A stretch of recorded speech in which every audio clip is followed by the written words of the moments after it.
Salam para sahabat logistik dimanapun berada. Saya Dr. Nofrisel, praktisi dan akademisi logistik nasional. Dalam video kali ini saya akan menjawab beberapa pertanyaan terkait dengan logistik dan pertanyaan itu tentu mungkin juga menjadi pertanyaan bagi kita semua. Baik, silakan pertanyaan pertama.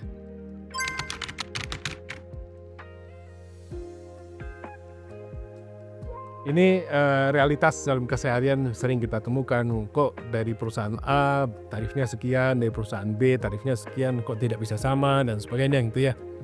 Nah itu mungkin ada beberapa penjelasan ya. Yang pertama adalah kondisi operasional perusahaan masing-masing itu tidak sama.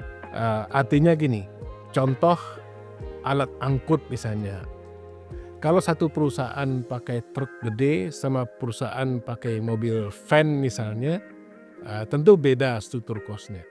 Dan beda juga karena terkait dengan fluktuasi harga bahan bakar maksud saya, sehingga kemudian berimplikasi kepada penentuan tarif dari masing-masing perusahaan. Jadi sumber daya yang dimiliki oleh perusahaan untuk mengelola jasa logistik yang dia tangani itu akan mempengaruhi kepada struktur biaya mereka yang ujung-ujungnya bisa berdampak pada penetapan tarif harga jual yang berbeda. Itu satu. Yang kedua adalah yang tidak kalah pentingnya, dan saya kira ini adalah sesuatu yang menjadi kebiasaan kita, yaitu service level. Jadi level service yang diminta itu apa? Apakah para sahabat menginginkan kiriman itu dalam same day delivery atau next day delivery atau regular misalnya cukup 1 minggu atau bahkan 2 minggu gitu ya misalnya gitu ya. Nah itu akan mempengaruhi struktur biayanya juga. Kalau mempengaruhi struktur biayanya juga, maka kemudian akan berdampak kepada penetapan dan penentuan harga jualnya dari layanan itu. Jadi service level juga akan menentukan bagaimana kita sebenarnya bisa mendapatkan satu pelayanan yang berbeda dari satu perusahaan ke perusahaan yang lain. Yang ketiga, faktor penting lain adalah coverage. Pelayanan atau cakupan pelayanan dari masing-masing perusahaan itu tidak sama. Ketika sebuah perusahaan memiliki intensif network atau jaringan yang sangat intensif dari seluruh Indonesia, maka mungkin tarif mereka akan lebih terukur gitu ya, karena semua under control oleh perusahaan itu sendiri. Tapi ketika satu perusahaan misalnya tidak memiliki jangkauan pelayanan sampai ke pelosok atau ke seluruh daerah tertentu misalnya, sehingga harus menggunakan jasa perusahaan lain untuk menyambung pelayanan itu kepada customer mereka, maka mungkin struktur tarif, struktur harganya juga akan berbeda, sehingga kemudian itu akan mempengaruhi harga jual di tiap perusahaan. Jadi para sahabat yang budiman, menjadi sebuah hal yang lumrah sebenarnya ketika tiap-tiap perusahaan tidak sama besaran tarifnya mereka karena berbagai faktor itu tadi.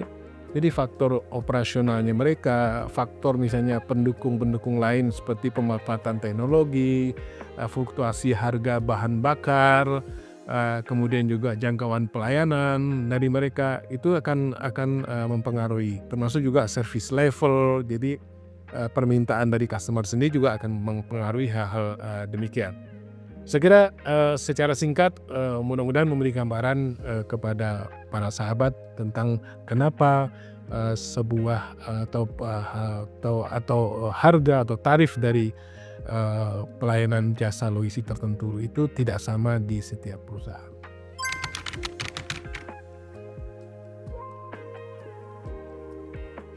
Ini juga menjadi concern kita ya para sahabat logistik semua, karena kita berkeinginan barang kita utuh, barang kita nyampe sesuai dengan waktunya dan sebagainya gitu.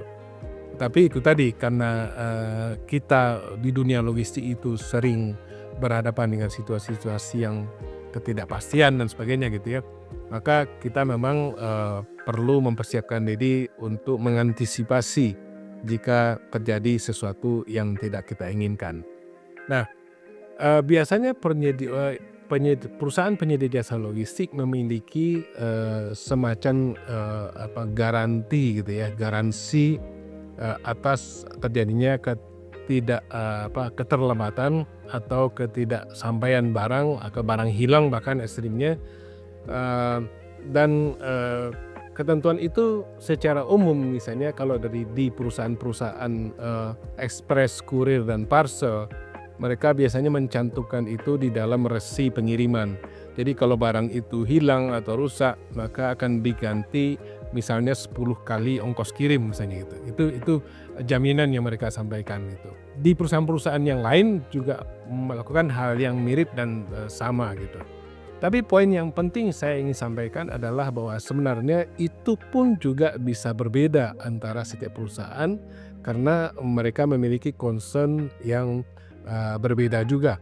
Bagi perusahaan-perusahaan yang customer-nya kebanyakan retail, barangkali ketentuan tentang penggantian kiriman itu atau penggantian ganti rugi itu sebesar 10 kali ongkos kirim misalnya, itu cukup clear gitu ya, cukup fair misalnya.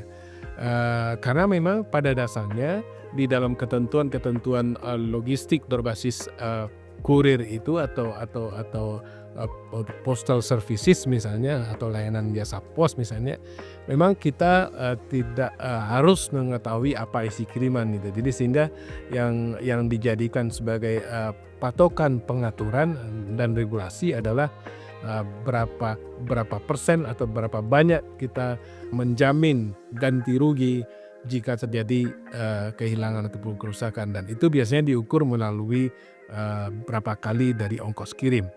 Nah, tapi bagi perusahaan-perusahaan yang penyedia jasa logistik yang customer-nya adalah perusahaan-perusahaan atau B2B, maka mereka akan melakukan hal yang berbeda. Bisa jadi penggantian itu melalui asuransi, bisa jadi penggantian itu melalui penalti gitu ya dalam satu kontrak, karena mereka biasanya kalau B2B kan berarti under kontrak, mereka ada kesepakatan gitu di antara itu. Jadi poin pentingnya adalah bahwa bisa saja tidak sama antara kebijakan dalam proses ganti rugi antara satu perusahaan dengan perusahaan yang lain.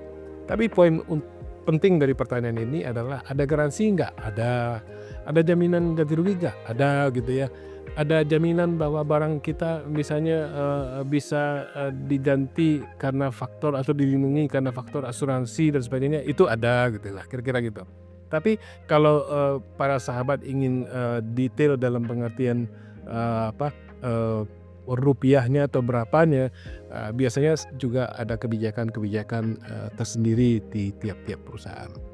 Saya kira begitu yang bisa saya jawab, mudah-mudahan menjawab para sahabat yang berbahagia. Baik, terima kasih. Sampai bertemu lagi. Selamat melanjutkan aktivitas semua. Terima kasih.